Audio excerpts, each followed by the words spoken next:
Oke, kita berjumpa lagi. Saya buka dengan Assalamualaikum warahmatullahi wabarakatuh. Salam sejahtera untuk kita semua, tetap sehat, tetap semangat, sehingga bisa mengikuti semua rangkaian perkuliahan kita sampai dengan selesai. Minggu kelima, materi analisis big data ya. Subtema pada hari ini saya angkat itu tentang cara kerja big data. Di minggu yang lalu kita sudah melihat tentang alur kerjanya ya, Saudara ya. Jadi alur kerjanya seperti yang sudah kita bahas sampai dengan life cycle analitik big data. Eee, Kalau kita hubungkan antara big data dengan bisnis tentunya sangat berkaitan ya, karena munculnya big data itu dari bisnis. Ya, jadi munculnya big data dari bisnis. Nah, di era yang sekarang berkembang sangat cepat dalam era perkembangan teknologi khususnya, sebuah bisnis katakanlah ya, sebuah bisnis yang ingin menerapkan big data ini harus mempertimbangkan alurnya. Nah, yang harus dipertimbangkan itu apa saja? Ya, lokasi, sumber, sistem, pemilik, dan pengguna. Nah, ini yang tidak bisa lepas dari konsep cara kerja big data. Jadi big data harus mengikuti 5 langkah ya, jadi 5 langkah ini. Jadi kita mempertimbangkan yang pertama ada lokasi, sumber, sistem, pemilik, pengguna ya. Nah, 5 langkah untuk mengambil alih struktur data yang besar gitu kan, karena big data ini kan struktur data yang besar Saudara ya. Agak sulit untuk kita mencoba mengukur atau mungkin mengolah ya, karena kalau kita ingin mengolah tentunya harus punya, sampel datanya, ya, sampel datanya. Nah, sampel data ini yang memang cukup sulit untuk kita temukan ya, karena itu bersifat internal, ya, di organisasi atau perusahaan apapun juga itu sifatnya internal. Jadi kita hanya bisa menduga-duga, ya, hanya bisa menduga-duga. Kalau udah muncul, perusahaan tersebut sudah men-share, baru bisa kita kita ambil ya sebagai sampel data. Nah, di minggu yang lalu, di mana kita sudah mencoba melakukan pengelompokan ya terhadap sejumlah perusahaan-perusahaan, katakan organisasi yang cukup besar, di mana mereka sudah menerapkan konsep penggunaan big data, ya, yang coba Anda semua gali begitu ya di dalamnya. Itu juga mereka tidak serta-merta memberikan data ya, Saudara ya, karena data itu kan aset, ya, data itu aset aset perusahaan yang tidak bisa dibuka ke publik ya. Jadi sifatnya kita hanya bisa menduga-duga kira-kira apa ya, mereka menggunakan data itu buat apa gitu ya. Big data di dalam ruang lingkup mereka itu untuk apa sebetulnya. Nah, sekarang kita akan coba melihat, eee, bahwa ada 5 langkah utama untuk mengambil alih struktur data tadi yang besar ya, yang mencakup data yang sifatnya tradisional dan terstruktur bersama dengan data tidak terstruktur dan terstruktur. Artinya, data-data yang ada di dalam ruang lingkup ya, kalau kita sudah akses apa namanya, secara online gitu ya, transaksinya sudah menggunakan transaksi online dan seterusnya, secara secara otomatis kita tidak bisa sudah ya, tidak bisa menggunakan cara-cara lama gitu kan untuk mengukur datanya, apalagi untuk mengolah datanya ya, harus memerlukan teknologi yang sangat-sangat, apa namanya, sangat-sangat, baru ya, yang baru. Artinya yang memang punya kemampuan untuk mengelola itu. Ya itu banyak ya, Saudara ya, banyak vendor yang bisa kita, jadikan sebagai, mentor ataupun rekanan untuk mengelola ini. Kan biasanya perusahaan-perusahaan itu mencarinya secara gratis ya, Saudara, ya. Biasanya mencarinya secara gratis. Artinya secara gratis itu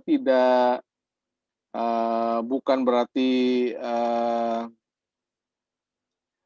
mereka tidak mempunyai budget untuk melakukan, investasi ya, tapi lebih ke arah, eee, apa namanya, lebih ke arah mereka ingin mencari mencari cara yang paling efektif ya dan menghemat anggaran gitu ya, Saudara, ya. Tapi mereka tetap bisa berkecimpung ke arah, big data. Ya, jadi yang pertama adalah tetapkan strateginya dulu, ya, strategi. Ini penting ya, Saudara, ya. Karena kalau kita nggak tahu apa yang akan kita lakukan dengan big data ini, ya percuma saja. Jadi kita harus menentukan dulu, nih big data ini buat apa gitu, ya. Contoh ya, banyak contoh yang kita lihat, perusahaan-perusahaan yang berkembang Saudara, ya, bukan cuma perusahaan manufaktur ya, perusahaan yang non manufaktur, yang perusahaan digital gitu ya. Kita ambil contoh Netflix ya, Netflix. Coba Anda baca baca tentang Netflix ya. Bagaimana mereka bisa menguasai, hampir 40% pangsa pasar TV digital. Saya kalau download film itu ya, kalau download film tuh kalau Netflix, waduh bawaannya bagus gitu ya, padahal filmnya mungkin biasa aja, tapi dengan melihat ada, apa namanya, publisher-nya itu Netflix, ya itu menjadi sebuah label gitu, sebuah label, "Oh filmnya bagus nih kayaknya, Netflix."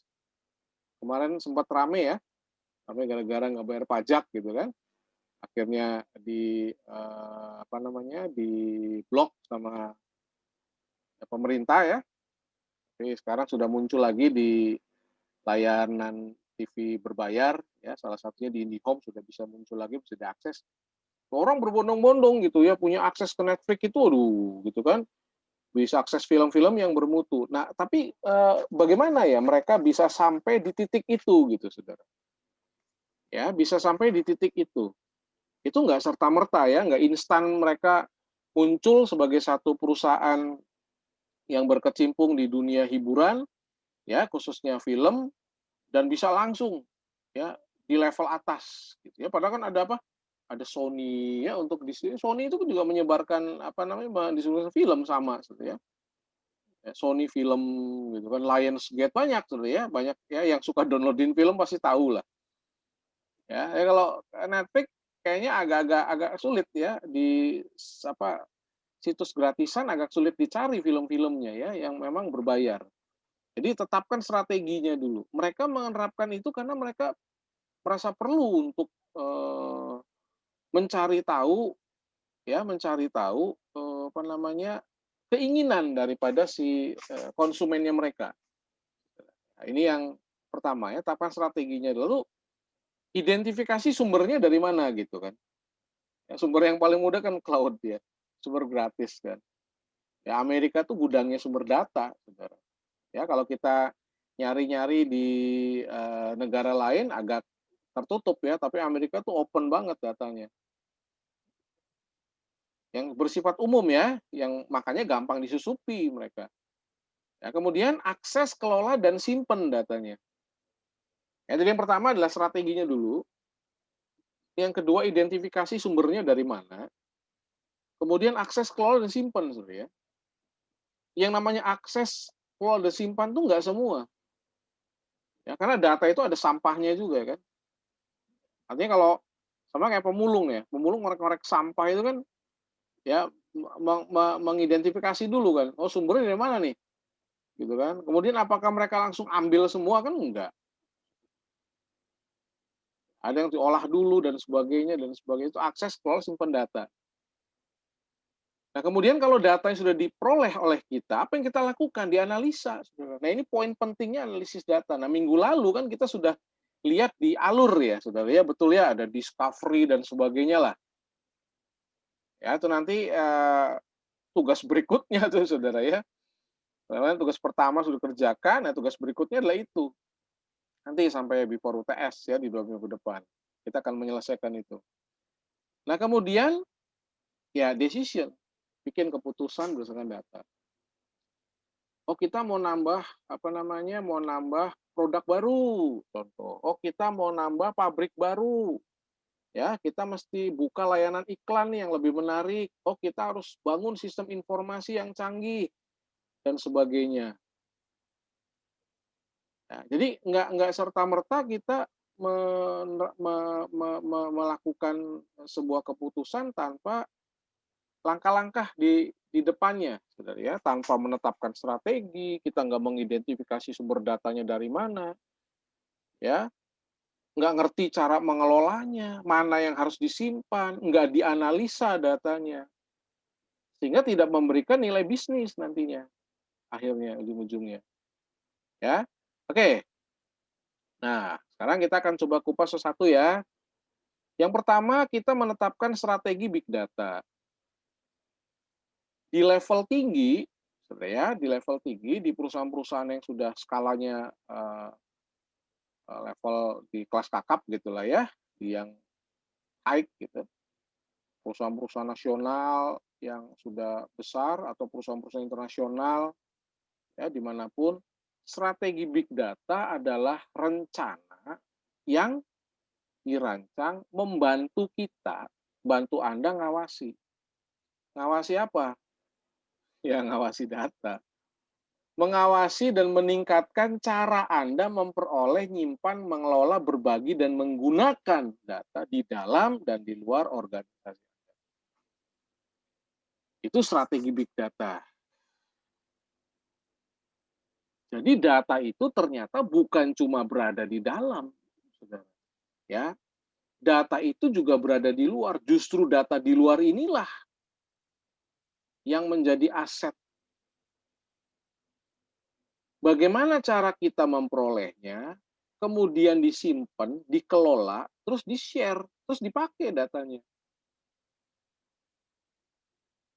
Ya. Banyak perusahaan-perusahaan yang sekarang itu saling memata-matai, saudara ya. Itu lagi perang dagang Amerika sama China itu sebetulnya perang big data sebetulnya. Itu perang big data, saudara. Amerika sebagai negara pelopor teknologi udah mulai goyang nih, ya.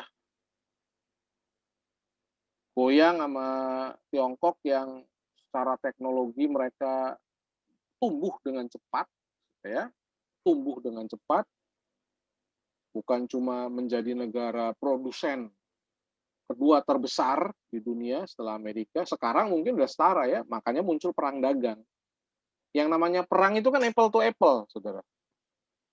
Ya, kalau perang itu apple to kesemek, ya kalah kan kesemeknya ya, kalah mahal gitu, saudara ya, apple to apple. Nah, kalau apple to apple itu setara, gitu, setara. Si A punya ini, si B punya ini punya, oh setara gitu. Perang, namanya juga perang. Ya, nah ini bagaimana baik perusahaan di kedua negara ataupun perusahaan-perusahaan negara yang lain ya, Eropa yang maju itu mereka ini nih ya mengawasi ini, saudara. Ya, kalau nggak menggunakan apa namanya, nggak menggunakan strategi melakukan proses gimana cara mengawasinya, waduh bahaya, bahaya. Sekarang mungkin agak-agak tersendat karena pandemi ya, saudara ya, pertumbuhan ekonomi di mana-mana kan turun semua. Jadi kalau kita lihat banyak perusahaan-perusahaan tetap alive ya, alive. Amerika lagi porak-poranda, saudara ya. Negara-negara besar ya di Indonesia juga lagi ya porak-poranda kacau bener ya, gitu ya. Banyak perusahaan tutup dan sebagainya. Tapi perusahaan-perusahaan yang memang dia punya apa namanya, punya fondasi kuat, punya punya akses untuk mencari data dengan cepat, itu biasanya mereka masih live tuh saudara, masih aman gitu. Karena mereka tahu harus berbuat apa. Ya, ini gambaran kalau kita lihat di segmen bisnis ya, karena big data ke bisnis sebetulnya. Teknologi itu hanya untuk mengelolanya saja.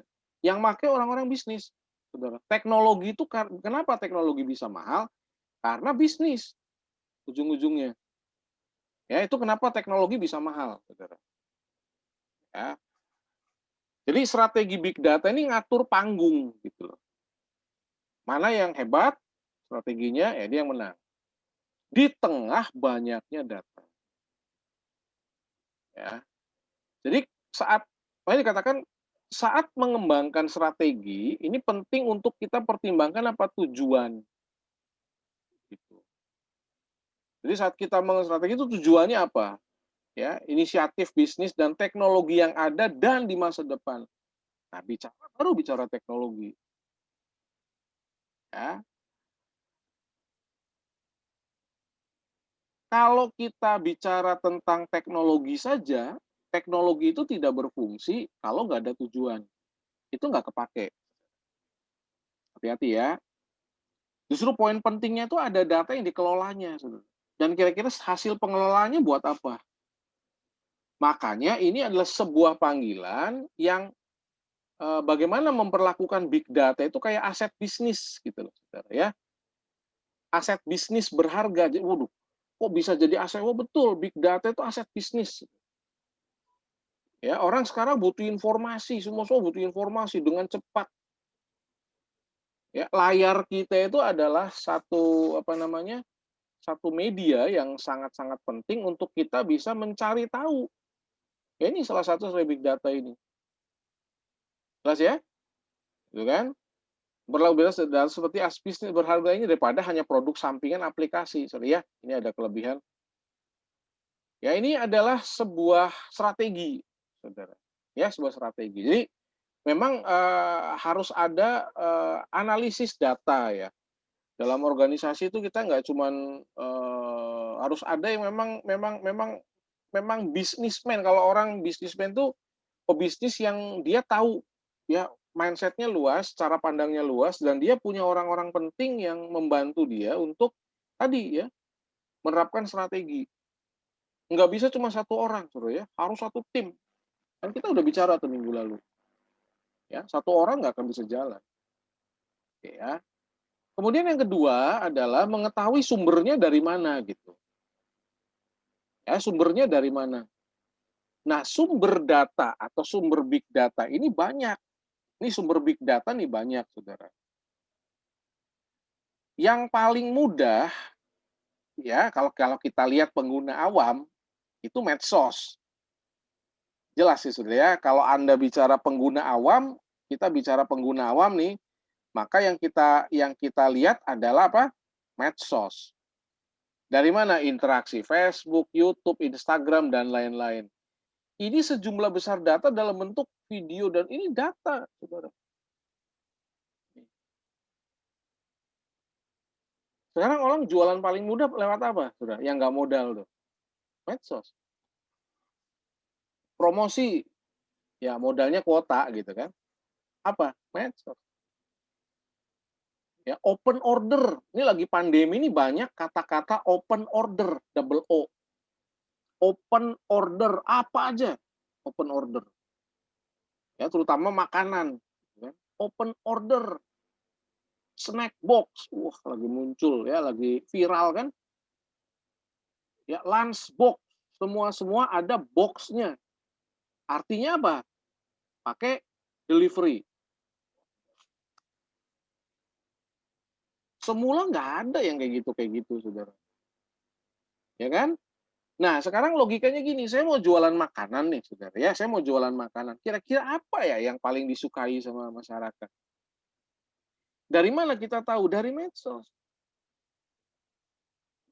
Ya, kasih aja penawaran. Ya, kalau follower Anda udah 500.000 orang di Instagram, katakanlah, buka aja tetap. Ya, saya mau bikin usaha gini-gini. Kira-kira apa ya? Minta masukan. Itu ribuan, saudara. A, B, itu wah ribuan. Banyak. Itu data. Ya. Nah, hanya memang sering bentuknya itu nggak terstruktur atau semi terstruktur sehingga ya menimbulkan tantangan untuk mengkonsumsi dan menganalisanya. Makanya muncul tools dalam big data itu. Ya, sandbox tuh saudara ya buat ngelolanya. Oke, nah yang di atas sekarang ya. Streaming data berasal dari IoT dan perangkat terhubung yang ngalir ke TI dan perangkat yang dapat dipakai. Ya, betul ya. smart mobile, perangkat medis, industri, dan banyak lagi, kita dapat menganalisis data besar ini saat tiba, memutuskan mana yang disimpan atau enggak, dan mana yang perlu dianalisis lebih lanjut. Artinya, konteks IoT ini, ya, yang namanya IoT apa sih? Ntar kalau ada yang bikin konsep tentang IoT, pahami dulu IoT itu. Ya, Internet of Things, artinya sebuah aktivitas yang cara kerjanya memerlukan akses internet. Saya ulangi ya, sebuah aktivitas yang dalam cara kerjanya itu memanfaatkan akses internet, makanya muncul istilah Internet of Things.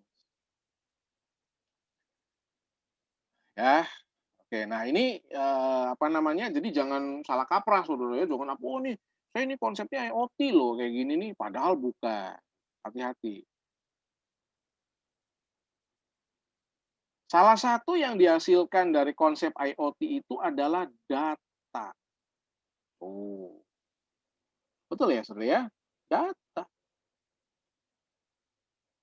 Oh, Anda cari tahu ya, itu implementasi IoT ya dalam dunia industri apa aja, ya dalam dunia pendidikan coba apa, cari tahu aja. Nanti dari situ Anda bisa lihat, iya ya. Terus apa dapat data apa sih kira-kira dari situ ya? Dapat data apa dari situ? Ya kan? Perangkat medis, itu ada konsep IoT. Jelas ya, sumber data Saudara ya. Nah, jadi sumber data ini harus hati-hati ya.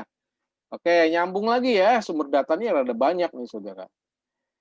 Nah, kemudian ada istilahnya ya, dibanding dengan tradisional yang bisa ditangani dengan cara ETL ya, extract, transform, and load, gitu ya. Cara pengolahan big data jauh lebih rumit, Saudara. Kalau orang mengkonvert data ya, sekarang kan sudah zaman digital ya. Contoh Dirjen Pajak itu kalau apa namanya, memproses laporan ya, itu ditarik tuh datanya. Tarik datanya itu spreadsheet dalamnya, Saudara. Masih ngolahnya masih gampang, ekstrak doang. Tapi big data jauh lebih rumit. Kenapa? Karena kumpulan input yang berbeda-beda. Ya, jadi harus benar-benar bisa diolah. Kalau nggak diproses dulu ya nggak bisa diolah. Ya, jadi kalau kita ngumpulin data berupa komentar konsumen gitu ya di ruang publik dan foto konsumen dengan produk ya, traffic di halaman website dan medsos. Ini kan betul ya Saudara ya? Ini data ini. Ya. Nah, kemudian kalau udah diproses, bikin format seragam, baru kau bisa nyodorin data tersebut ke analisis bisnis. Ingat, ujung-ujungnya analisis bisnis. Analis bisnis, Saudara. Jadi kita nggak bisa main, nggak ada analisnya tuh nggak ada. Analis bisnis. Tidak semua orang IT bisa jadi analis bisnis. Ya. Kita bisa ngolah, pokoknya gini ya, pisahin data bla bla bisa nih, wah kayak coding pakai tools bisa nih Saudara ya. Tapi kalau datanya udah ada, bagi kita mungkin ini buat apa ya data begini? Oh, tapi bagi analis bisnis itu aset yang sangat berharga. Makanya sekali lagi, kita tidak bisa berpikir hanya satu tim saja. Jelas ya? Oke, next. Yang ketiga nih, dari 5 yang ketiga sampai 3 ya. Akses, kelola, dan simpen data. Ya, akses, kelola, dan simpan data. Nah, sistem komputasi yang eh, apa namanya, sistem komputasi modern ini memberikan kecepatan, daya, dan fleksibilitas, gitu ya, yang dibutuhkan untuk tipe data besar, gitu kan. Nah, seiring aksesnya jadi hebat, perusahaan juga butuh metode, saudara ya, butuh metode untuk mengintegrasikan data tadi. Kenapa? Memastikan kualitas data, menyediakan tata kelola dan penyimpanan, dan nyiapin data untuk analisis. Ya, Data bisa disimpan secara apa, tradisional ya, Saudara, ya. Bisa simpan gitu di apa namanya, di server gitu kan bisa ya, simpen ya. Tapi ada juga opsi yang fleksibel. Apa? Cloud, data lake, ya. Kebayang ya, sekarang kita udah mainnya main cloud, Saudara nih. Sudah main cloud, data lake. Jadi mau nggak mau memang dunia kita udah masuk ke sini gitu, ranahnya udah ke sini, ya. Nah, untuk bisa me-manage data dengan benar, terpenting yang kita bisa yang nggak bisa dilupakan adalah cara nyimpen data tersebut. Pilihannya banyak, ya. Tapi kan dana nih, Saudara, dan tentunya yang paling murah adalah cloud storage-nya, yang paling murah, gitu ya. Kalau yang mahal-mahal ya banyak gitu kan, tapi kan kita cari yang murah, ya perusahaan cari yang murah ya. Jelas ya? Akses kelola. Lalu, gimana menganalisisnya? Nah, ini kerjaannya analisis big data nih, Saudara. Dengan teknologi yang udah bagus ya, ada komputasi grid atau analytic memory, organisasi bisa milih nih, bisa milih semua data besar untuk dianalisis. Pendekatan lain adalah dibuka data mana yang relevan. Ya ini harus pilah-pilah nih, Saudara. Kita nggak bisa ngambil semua data. Makanya kalau minggu yang lalu kan saya minta Anda untuk coba cari gitu ya, data apa yang Anda bisa peroleh dari situ, gitu kan. Ya harusnya kan data yang relevan dengan bidangnya dia, Saudara. Ya kalau kita nyari nggak relevan, buat apa juga kan, ya. Sehingga apa? Perusahaan mendapat nilai, gitu. Dan wawasan dari data. Semakin besar, ya big data akan mengakselerasi analitik canggih saat ini seperti kecerdasan buatan. Kalau kita apa namanya, teknologi itu kan munculnya dari kebutuhan ya, Saudara, ya. Teknologi muncul dari kebutuhan. Eee, Teknologi sekarang sudah apa namanya, kecerdasan buatan ya, Jepang itu udah bukan revolusi 4 lagi, mereka 5 udah lewat, masuk ke 6 ya. Mereka udah artificial intelligence, udah ya, robot di mana-mana pakai robot kan. Nah, kita belum nyampe ke sana. Ya, tapi ya inilah tantangannya kan, bagaimana supaya teknologi itu bisa apa namanya, teknologinya bisa dimunculkan ya, bisa dimunculkan eee, apa namanya, bisa dimunculkan, untuk memberikan gambaran dan value bagi perusahaan. Nah, kalau udah bisa dianalisis ya jangan jangan tanya lagi kan, apa yang bisa diperoleh? Banyak sekali, ya, banyak sekali. Ada input, insight, dan penemuan baru yang kita bisa manfaatkan untuk kemajuan organisasi kita. Ya, hati-hati, data itu sebuah aset, ya, dan mudah bocor, gitu ya, mudah bocor. Yang membocorkan ya kita-kita juga, gitu kan. Wah, terlalu bangga dengan perusahaan sampai nggak sadar ngebocorin data. Ya, betul ya? Kadang-kadang seperti itu. Apalagi sekarang era digital ya, pencurian data semakin canggih ya. Makanya muncul apa? Pengamanan data ya, gitu ya. Teknologi pengamanan jaringan dan sebagainya ya. Kan ada yang, nanti mungkin jago di situ ya, ini analisis ya. Sorry ya, ini ada yang aduh, ini ada yang nyimpel nih Saudara ya, saya hapus ya. Oke. Yang kelima, membuat keputusan yang cerdas. Saya munculin ya, dan digerakkan oleh data. Hati-hati, yang namanya keputusan cerdas itu keputusan yang bukan cuma cepat, tapi tepat, Saudara ya. Itu cerdas namanya. Nah, dikelola dengan baik, data terpercaya mengarah ke analitik terpercaya dan keputusan terpercaya.